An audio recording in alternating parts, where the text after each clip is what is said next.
Have you ever been stuck in a rut? I'm not talking about depression or mental illness of any kind. I'm talking about those moments, those days, weeks, or even months where you just don't have the emotional energy to do what you need to do and to be productive. You're drained, you're tired, you spend most of your time in bed, on your phone watching TV, or laying on the couch, doing whatever it is, and you want to get out of that funk that you're in and start being productive and getting motivated again, then this video is for you.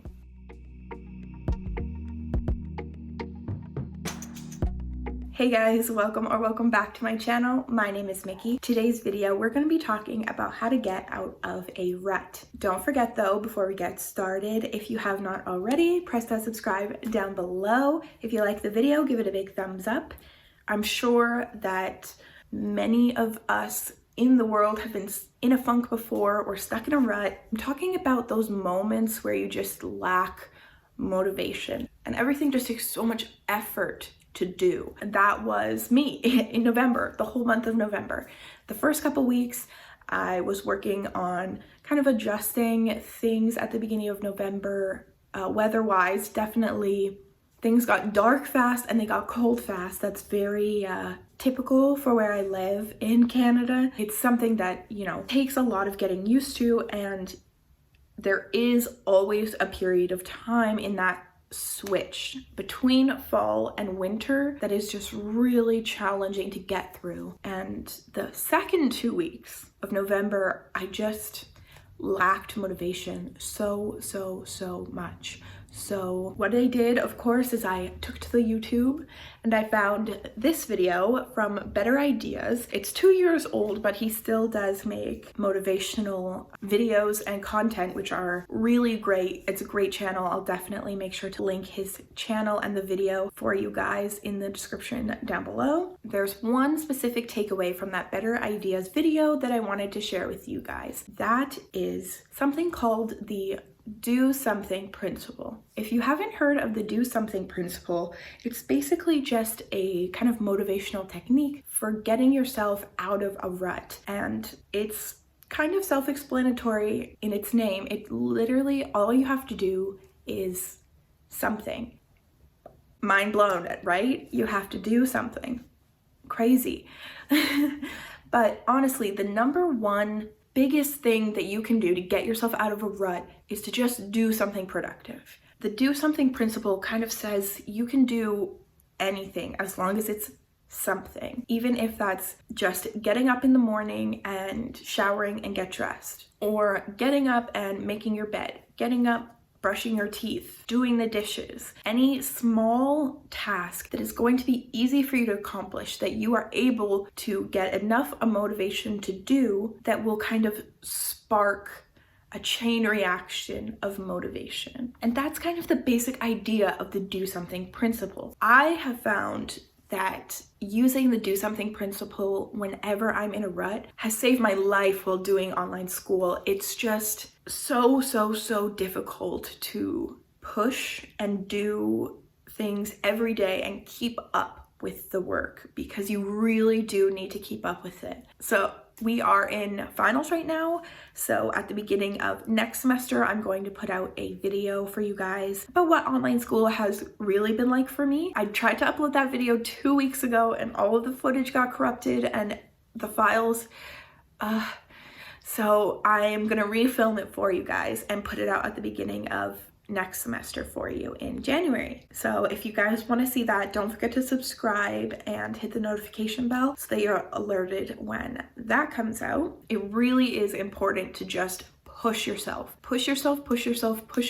It can be the smallest thing. And I promise you, if you get up in the morning, brush your teeth right away, make your bed, and get washed and dressed, that's it. Just do that, and I promise you, your days will be so much more productive. So the next thing I wanted to talk to you guys about was organizing your time in a way that sets me up to be productive and still, kind of not get overwhelmed. And that for me has been block scheduling. So I'm gonna draw a little diagram for you. while I explain because I feel like this is hard. I just wrote this out on a piece of paper just so you can see it. It just says Monday and then the time. So what I have been doing and what has helped me a lot is assigning certain time blocks in a day for each of my classes. So I've shown my planner many times on this channel. I'll link a few videos down below that I talked about my planning strategies. I really want to hone in on this video on block scheduling as a jumping off point to get myself out of this rut, but also to maintain my workload while in the rut. This kind of scheduling can help you to stay on track and be motivated, but also gives you wiggle room. On Tuesdays, I have class from 9 till 12. So class is blocked out from 9 till 12. I like to stop doing my homework around 4 or 5. That's when I prefer to have my work days end. I prefer to start kind of early and end kind of early. Now, see, I have this whole block of time right here after my class before the end of my day. So I always schedule in a lunch break because we are human beings. You shouldn't be pushing yourself too far. You don't need to do that. Class, lunch, and then a block of time. On this specific day, the block of time is from 2 until whenever I choose to end, which is usually 4 or 5. So I have 2 to 3 hour block of time on Tuesdays for homework. So after my lunch break, in that block, I have assigned my mass media class to that block of time. That block of time is dedicated to doing all of the homework for my mass media class as well as my elective. So ideally, I'll get all my homework done within that 2 to 3 hour block, but if I do need more time that day because it's an extra heavy week for those 2 classes, then I go to 5 or 6 or until my boyfriend is home and we have dinner. That's just a one-day example of how I use blocking. So when it comes to planning out a full week, for example, I plan my things to-do style, but if you can see here, visual media and broadcast are in my homework section, and that is the homework that I have assigned to do on that day. And I know my schedule. If you do want to write down your schedule by time, like I showed in that example, that's completely up to you. We're on week 12, so I do know my schedule now. So I have these assigned here, these assigned here, this and this. That is kind of how you would do it weekly. And the last point that I wanted to talk about is changing your habits. Changing your habits is something that can't be done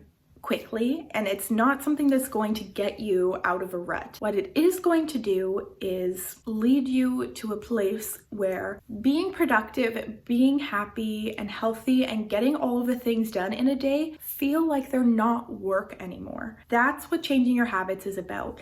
You want to get up every day and instinctively do X, Y, and Z every single day.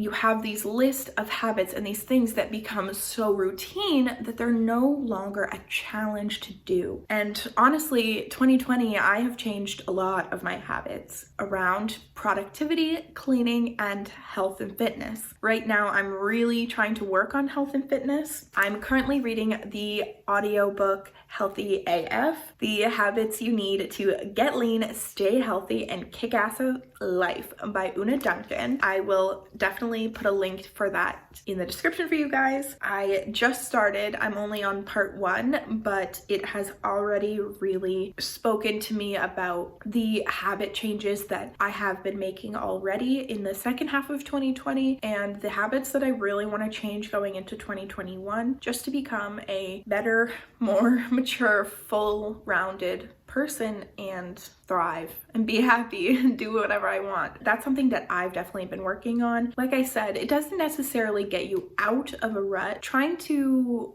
work on and relearn good habits and get rid of bad ones is really important to kind of preventing ruts, or just minimizing them, really. Which kind of leads me to the second book I want to recommend. I have not yet read it, but it has been highly, highly, highly recommended, and I also got the audiobook of that recently, and that is Atomic Habits: An Easy and Proven Way to Build Good Habits and Break Bad Ones, and I will have that linked as well. Once you get into the habit of being clean and being productive and taking care of yourself, then it just becomes second nature. That's just part of your life, and there's none of this stress and negativity attached to those things.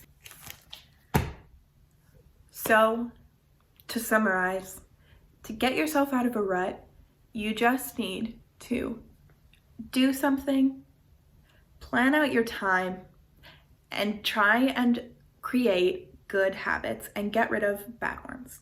Sounds easy, but I know it can be really difficult. So just start with part 1 and do something. If you do one thing today, I'm proud of you, and you should be proud of yourself. I hope you guys enjoyed the video. Let me know in the comments below what your number 1 thing to do to get yourself out of a rut is. For me, it's always cleaning my bedroom. All right, guys, have a wonderful day. I will see you next time. Bye.